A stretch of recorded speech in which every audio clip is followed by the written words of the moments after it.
sounds unbelievable, and I'll tell you what the details are. This was unearthed by a researcher at Wellesley College. What she found is that in the 1940s, doctors at the U.S.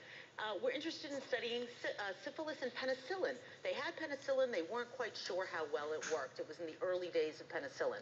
So they went to Guatemala, and they found some prostitutes with syphilis, and they arranged for the prostitutes to have sex with prisoners in jail and also with patients who were in a mental hospital to infect those patients and then give them penicillin to see if it worked. Now, sometimes the patients didn't get sick, so what they did was and this is really horrible, they took their arms and their penises and would abrade them, would sort of rough them up and pour the bacteria onto that skin. And then when that didn't work, they would sometimes just inoculate into the spine. They would do a spinal puncture and give the syphilis that way. And then they would try the penicillin to see how it worked. And let me read a little bit from the apology. It's just coming, today. Hang on, this is the U.S. government we're talking about. Correct. Human guinea pigs. Human guinea pigs, right. Sponsored by the U.S. government. So here's the apology. We deeply regret that it happened, and we apologize to all the, to all the individuals who were affected by such abhorrent research practices. Okay. I know, it's almost like you don't know what to say. And we think about, you remember the Tuskegee Institute, the research there that they did on African Americans.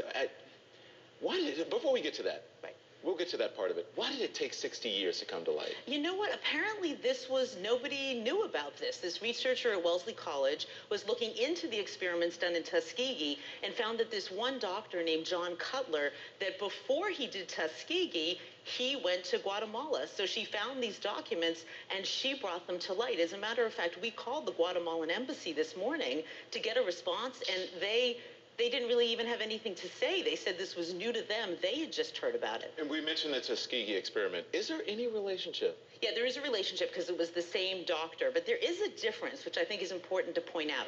In Tuskegee, what they did, and this was in the 30s through the 70s. With African-American men, right? African-American men. These were men who naturally had syphilis. They had just caught it on their own. But the government had a medicine for the syphilis. They had penicillin, and they didn't use it. They chose not to use it so they could study the natural course of the disease. So it's, both are horrible. I don't want to compare one to the other. Both are horrible, but they are different. I really, it's unfathomable, as you said, and I saw you reading it, just getting choked up there. Yes, I can't believe it's so disturbing. And, thank goodness today there are different standards there. At that time, it was Liar, like the no, Wild there West. isn't. You could pretty much do whatever you wanted. Now, there are standards. No, there So isn't. those kinds of things we hope don't happen. Secretary of State, Health and Human Services Secretary, both apologizing, as well the government should apologize for this. Right. It's horrific. This doesn't live up to our standards. What does that mean? No. Apologize? And thank God, hopefully this does not happen now. There are standards Hopefully? in place. You would never get away with doing this now. Oh, really? Cohen, I'm sure they thought that back then too, right? Elizabeth will Come be following, on. as well as the rest of How our medical naive team. can Make one sure you all be? go to CNN.com and to our medical I do have a brain, place there. Thank you so much. It's somewhat positive news about the state of the U.S. economy today. Personal income scored its biggest gain of the year in August. The Commerce Department says it jumped Oh, more lies. I'm 90%. done.